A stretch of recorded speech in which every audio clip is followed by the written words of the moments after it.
परमेश्वरा परत सांग. विठ्ठला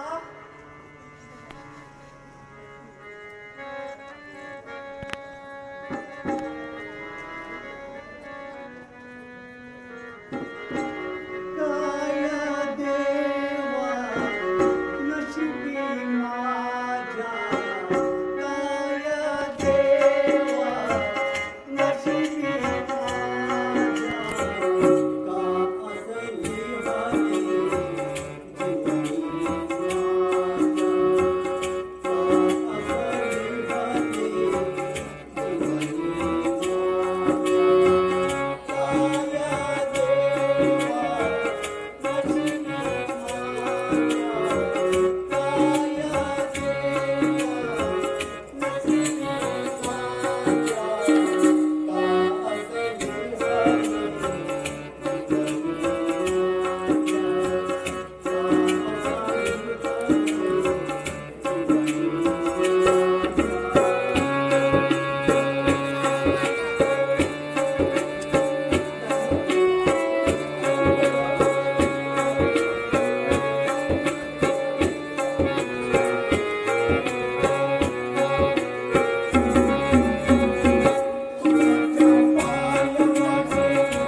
का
असली हरी जीवनी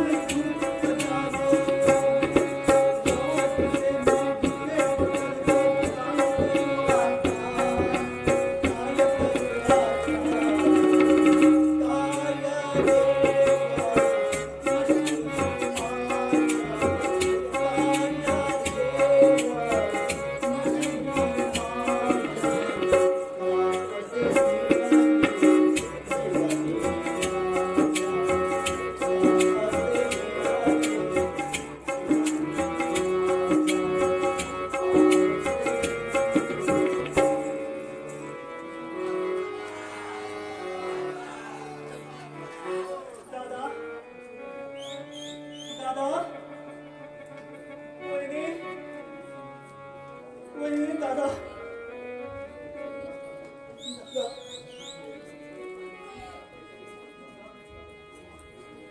दादा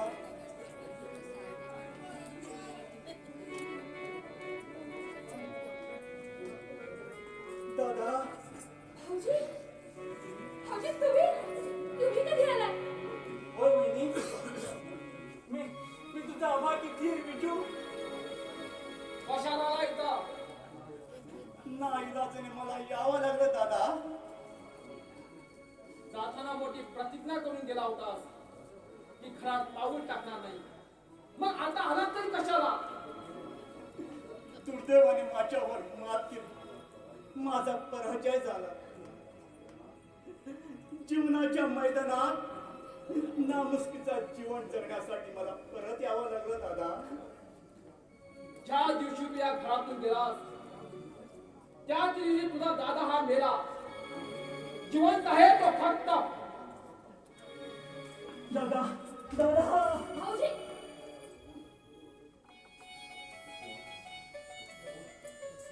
कोण कोण आहे तुला मुला? अहो मी वहिनी नाही का तुमची. वहिनी तू हो?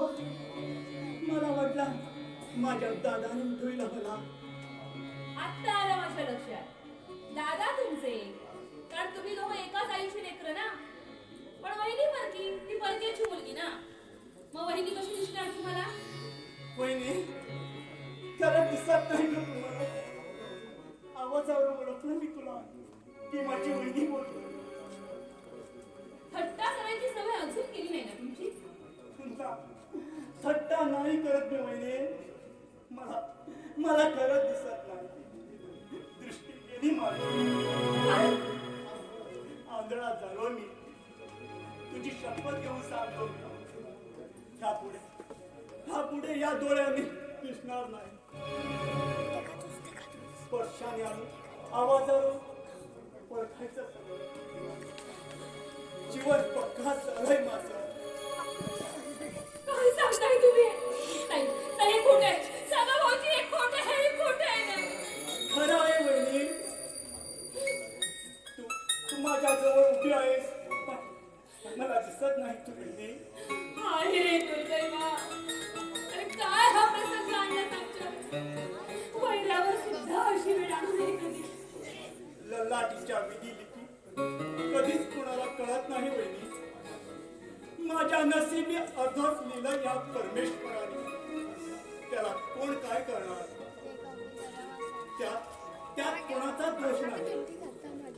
दोष आहे माझ्या दैवाचं. दै कुणी काढलंय कुणाचं नाव. सौभाग्य आणि दुर्भाग्य ह्या माणसाच्या आयुष्यातल्या दोन मुख्य रेषा असतात. एखाद्याच्या आयुष्यात सौभाग्याची रेषा ठळक असते तर एखाद्याच्या दुर्भाग्याची रेषा. माझ्या जीवनात दुर्भाग्याच्या रेषेला महत्व आलंय वहिनी, महत्व आलंय. पण भाऊजी, तुमची दृष्टी जायला असं कारण तरी काय घडलं? अपघाताने वहिनी, अपघाताने. अपघाताने म्हणजे? आता तुला सर्व सांगितल्याशिवाय कथा नाही. वहिनी, दादानी इथून जा म्हणून सांगितल्यानंतर मी दुसऱ्या दिवशी मुंबईला गेलो. तिथं आपल्या गावातला सुभाषचा पत्ता शोधून काढला. माझा बालपणीचा मित्र तो. त्याला भेटून माझी सगळी हकीकत सांगितली मी.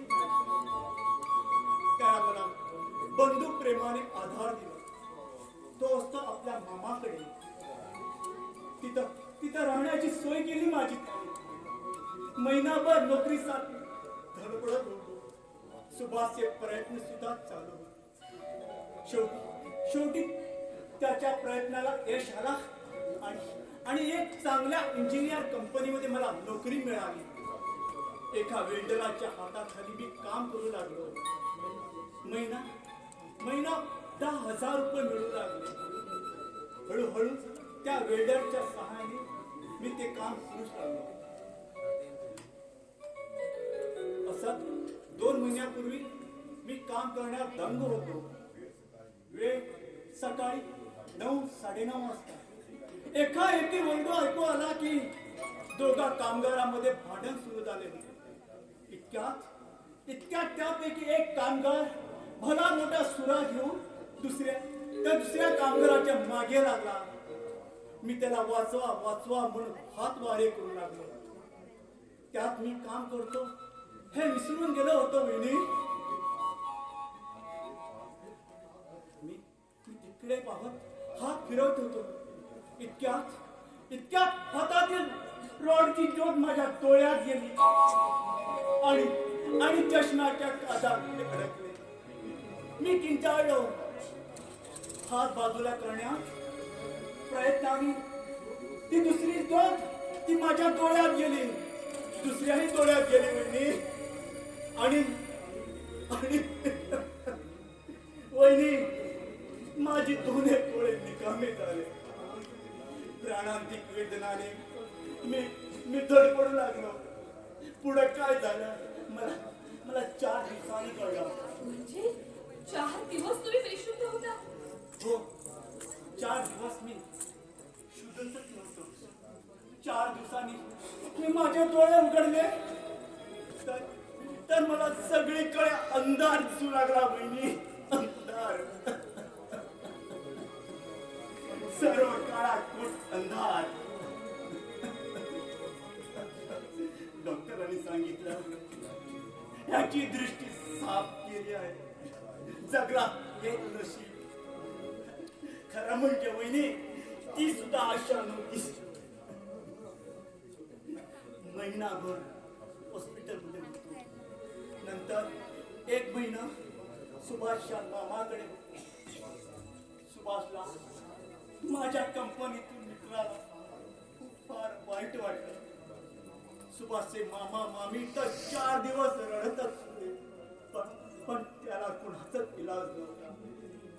नियतीने नियमाप्रमाणे आपलं काम पूर्ण केलं होतं वहिनी. आपलं काम केलं होतं. मग कंपनीतल्या अधिकारी वर्गाला काही सहानुभूती नाही दाखवली. दिली ना. 50,000 रुपये दिले अपघाताबद्दल. मी आपल्या दादानं केले सारं कर्ज फेडून टाकू. पूर्वीसारखं सुखी समाधानी जीवन जगू. शिवाय कंपनीने मी हयात असेपर्यंत दर महिना 5,000 रुपये पेन्शन जारी केली. म्हणजे दर महिना 5,000 रुपये येतील पुष्टातून. वहिनी आता तू मुळीच काळजी करू नकोस. बरं दादा हल्ली कसा वागतो? पूर्वीसारखं ते काही सुधारण झाली आहे त्याच्यामध्ये?